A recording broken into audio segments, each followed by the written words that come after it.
Tumeshagawia pale msikitini, lakini mara ya pili tuligawia hapa, mara ya tatu pia tuligawia hapa, na leo pia tumetaka tuwapee hapa.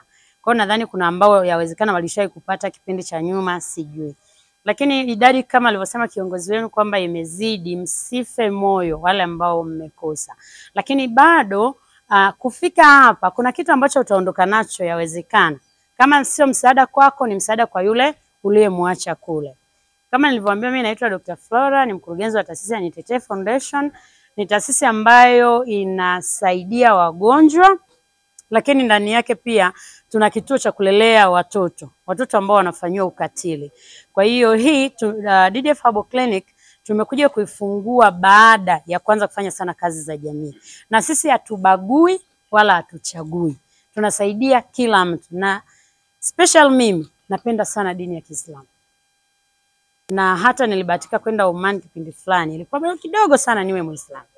Kwa hiyo naendelea kuwashukuru, naendelea kuwapongeza kwa sababu sisi Wakristo kuna vitu ambavyo sisi kama Wakristo hatuvipendi. Na kwenu Waislamu yawezekana kuna watu wako kwenu, kuna vitu ambavyo vinatokea pia vinawakwaza. Kwa hiyo